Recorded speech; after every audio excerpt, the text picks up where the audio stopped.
नमस्कार, मैं हूं संतोष पाठक और स्वागत करता हूं आपका अपने यूट्यूब मंच पर। देश के प्रधानमंत्री नरेंद्र मोदी और नरेंद्र मोदी के नेतृत्व में पूरी की पूरी भारतीय जनता पार्टी सनातन धर्म और हिंदुओं के लिए काम करने का, हिंदुओं की सुरक्षा के लिए, सनातन धर्म की सुरक्षा के लिए काम करने का ढिंढोरा पीटती रहती है। उत्तर प्रदेश के मुख्यमंत्री योगी आदित्यनाथ भी उन्हीं के पद चिन्हों पर चल रहे हैं। लेकिन आपको ये जानकर हैरत होगी कि उसी उत्तर प्रदेश के एक बड़े जिले के साधु संतों ने भारतीय जनता पार्टी के खिलाफ मोर्चा खोल दिया है। और आपको ये जानकर और भी हैरत होगी कि वो जो बड़ा जिला है, वो किसी और का इलाका नहीं, किसी और का क्षेत्र नहीं, बल्कि देश के प्रधानमंत्री नरेंद्र मोदी का संसदीय क्षेत्र वाराणसी है। जी हाँ, आपने बिल्कुल सही सुना।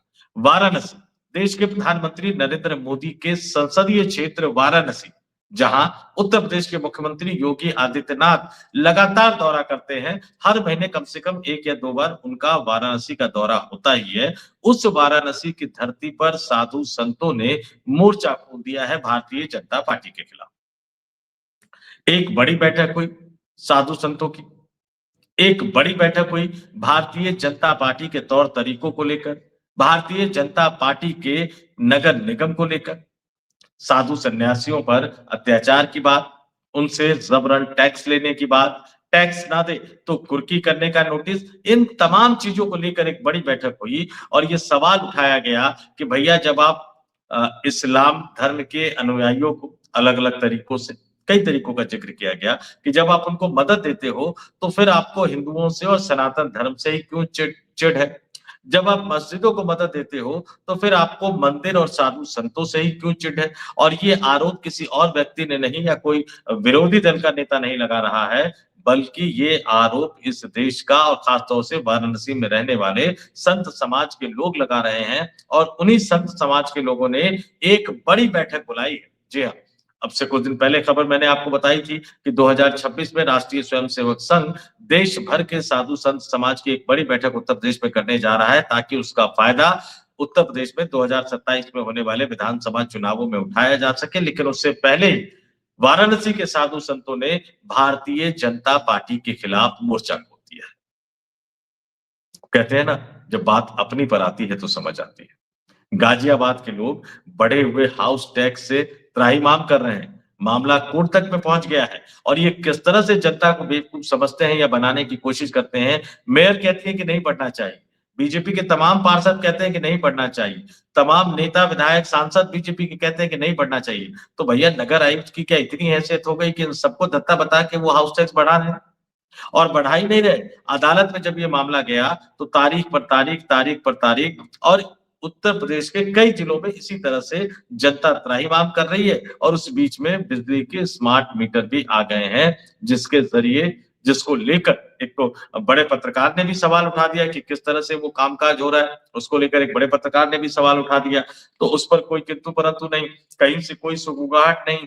लेकिन हिंदुत्व के नाम पर भारतीय जनता पार्टी को चुनाव दर चुनाव जितवाने वाले अब साधु संत समाज के लोगों पर जब अपनी आई, अब वो भाजपा के खिलाफ मोर्चा खोल रहे हैं। लेकिन हम तो हर उस व्यक्ति के साथ है जो अन्याय का प्रतिकार करते हैं और इसलिए ये खबर लेकर मैं आपके सामने आया हूं। आपके सामने एक-एक करके मैं तमाम तथ्यों को रखूंगा और आपको बताऊंगा कि आखिर ये खबर क्या है और क्यों साधु संत समाज के लोगों ने मोर्चा खोल दिया है भारतीय जनता पार्टी के खिलाफ।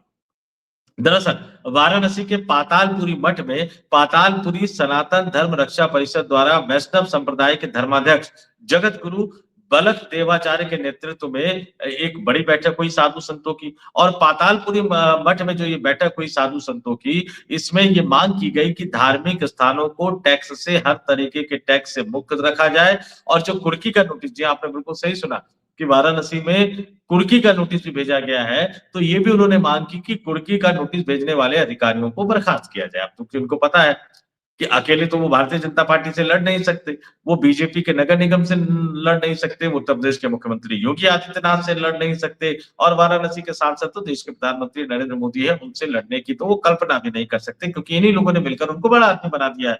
तो इसमें उन्होंने तमाम लोगों को जोड़ने की कोशिश की, काशी को भी जोड़ने की कोशिश की, मथुरा को भी जोड़ने की कोशिश की और देश भर के साधु संत समाज से मदद मांगने की भी कोशिश वो कर रहे हैं क्योंकि बैठक के बाद जगत गुरु बलक देवाचार्य ने कहा कि सरकार, ध्यान से सुनिएगा मेरी बात को, कि सरकार यदि सनातन धर्म के लिए कुछ कर नहीं सकती तो मंदिरों के शहर में मंदिरों की कमाई खाने वाले नगर निगम को अगर थोड़ी सी भी शर्म है तो मठों और मंदिरों को हर तरीके से टैक्स मुक्त करना चाहिए। यानी वो कह रहे हैं कि सरकार सनातन धर्म के लिए कुछ नहीं कर रही तो भाई मंदिरों की कमाई जो नगर निगम खा रहा है उन्हीं को कहते हैं कि भाई मठों और मंदिरों को टैक्स फ्री कर दे।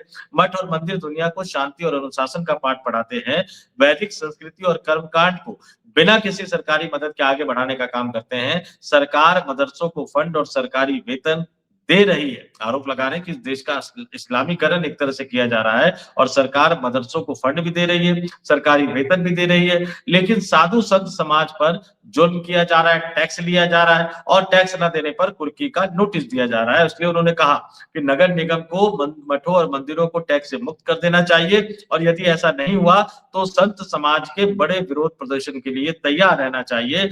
नगर निगम की बदसलूकी से, ऐसा आरोप उन लोगों ने लगाया कि नगर निगम की बदसलूकी से आज संतों ने कहा कि अब जो होगा वो सड़क पर होगा, जनता के बीच होगा, यानी वो नगर निगम पर बदसलूकी का आरोप भी लगा रहे हैं। कुर्की का जो नोटिस भेजा गया है उसकी पुरजोर शब्दों में मुखालफत कर रहे हैं, विरोध कर रहे हैं और इसके साथ ही उन्होंने, मैंने कहा ना कि कईयों को जोड़ना होगा, तो संत समाज ने जो बैठक की उसमें वाराणसी यानी काशी के साथ साथ मथुरा एवं अयोध्या को भी विशेष धार्मिक दर्जा मिलना चाहिए, इस तरह की मांग की ताकि वहां भी जो मठ है, जो मंदिर है, जो हिंदू धर्म से जुड़े आस्था के प्रतीक है, उनको पूरी तरह से टैक्स फ्री किया जाए, यानी टैक्स से मुक्त किया जाए। मैं फिर अपनी बात दोहराता हूं कि जब बात अपने पर आई तो ये आवाज उठा रहे हैं और इनकी आवाज के साथ मैं पूरी तरह से खड़ा हूं, लेकिन साधु संत समाज के लोगों को गाजियाबाद से लेकर गोरखपुर तक उत्तर प्रदेश की जनता चाहे जिस मुद्दे पर भी विरोध प्रदर्शन या सवाल उठा रही है, उनके साथ जरूर खड़ा होना चाहिए।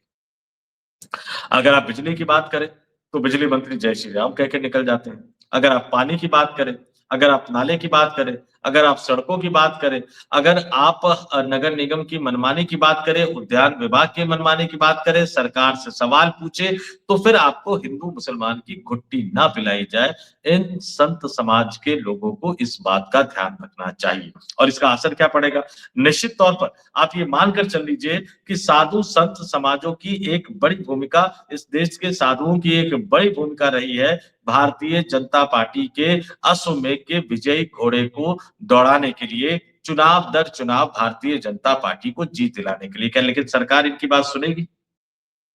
जरूर सुनना चाहिए। मेरा ये व्यक्तिगत तौर पर मानना है कि सरकार को इनकी बात जरूर सुननी चाहिए, लेकिन इन साधु संतों को भी याद रखना होगा कि एक बार वाराणसी जीतने के बाद गंगा मैया ने बुलाया है और गंगा मैया की सफाई के वादे, इरादे और दावों के बाद जब उन्हीं गंगा मैया की सफाई के लिए उन्हीं वाराणसी के प्रतिष्ठित व्यक्ति अनशन पर बैठते हैं तो ना कोई देखने जाता है, ना कोई पूछने जाता है। वाराणसी में जिस तरह से कॉरिडोर का पुनर्निर्माण किया गया, उसको लेकर जो आसपास के मंदिरों को तोड़ा गया, कई तरह के विरोध प्रदर्शन हुए, लेकिन सरकार के कान पर जू तक नहीं रही। तो अब इनकी मांगों पर सरकार सुनेगी या नहीं सुनेगी, ये कह पाना फिलहाल बहुत मुश्किल है। लेकिन उत्तर प्रदेश के राजनीतिक माहौल को भी समझना आपके लिए बहुत जरूरी है। 2024 का लोकसभा चुनाव, प्रधानमंत्री नरेंद्र मोदी का हारते हारते जीतना, क्योंकि 2014 में जितने अंतर से जीते, 2019 में जितने अंतर से जीते, 2024 में तो 14 और 19 में जितने अंतर से जीते, 24 में तो वो आंकड़ा ऐसी जगह पर आ गया जो कि शर्मनाक आंकड़ा कहा जा सकता है। योगी आदित्यनाथ पर कई तरह के आरोप लगे। अखिलेश यादव ने तो पार्लियामेंट तक में बोल दिया कि यूपी जिसकी वजह से हारे उनके खिलाफ कोई एक्शन नहीं ले सकते और अब तो एक तरह से समझौते की बात भी कही जा रही है। और लेकिन वाराणसी को लेकर प्रधानमंत्री नरेंद्र मोदी कोई रिस्क लेने को तैयार नहीं है, इसलिए गुजरात से आने वाले अपने करीबी नेता जो कि उनकी खुद की सरकार में मंत्री हैं, सी आर पाटिल को वहां की जिम्मेदारी दी गई है।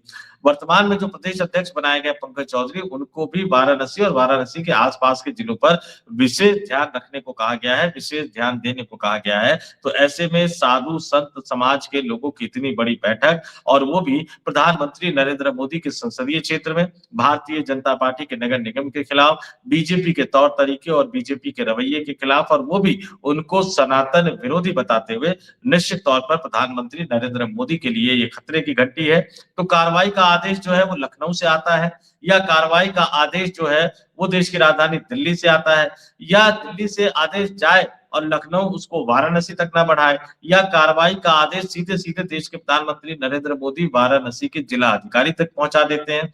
क्या होता है और क्या इनकी समस्या का समाधान हो पाता है, नहीं हो पाता, इसके लिए हमें थोड़ा इंतजार करना पड़ेगा। लेकिन अपने तमाम दर्शकों से कहूंगा कि इस पूरे विवाद पर आप कमेंट करके हमें जरूर बताएं कि आपका क्या मानना है। साधु संत समाज के लोग जो है वो बीजेपी पर सनातन विरोधी होने का जो आरोप लगा रहे हैं, उससे आप कितने सहमत हैं? और क्या इस देश के मठों को, मंदिरों को टैक्स फ्री नहीं करना चाहिए? और इससे भी बड़ी बात है कि जब आप हिंदू धर्म को, हिंदुओं को खतरा दिखाते हैं, खत्म होने का खतरा, नष्ट होने का खतरा, तो इसके साथ-साथ आप ये भी तो बता दीजिए कि आप हिंदू धर्म को संरक्षित करने के लिए, हिंदू परंपरा और सनातनी परंपरा को संरक्षित करने के लिए, सुरक्षित करने के लिए क्या कुछ करते हैं? सिर्फ बड़ी-बड़ी बातें करने से और बड़े-बड़े दावे से काम नहीं चल सकता। साधु संतों ने सवाल पूछना शुरू कर दिया है। आने वाले दिनों में धीरे-धीरे और भी लोग सवाल पूछेंगे कि भैया हम बिजली की माँग करते हैं, बात करते हैं तो आपको जय श्री राम का नारा क्यों याद आता है? जय श्री राम का नारा तो हम भी आपके साथ लगाने को तैयार हैं, लेकिन बिजली में लूट क्यों? उत्तर प्रदेश की सड़कों की हालत खराब क्यों? लोगों के साथ समस्या क्यों?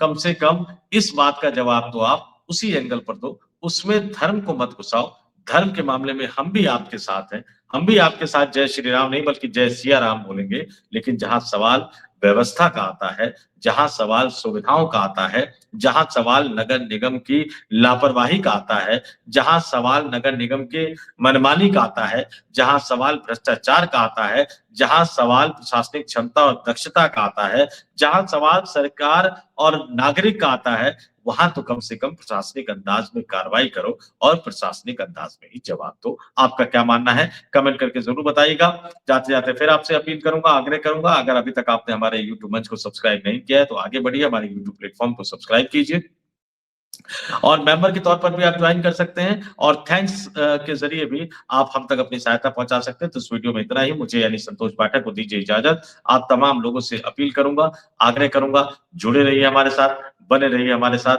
बहुत बहुत धन्यवाद, आभार और नमस्कार।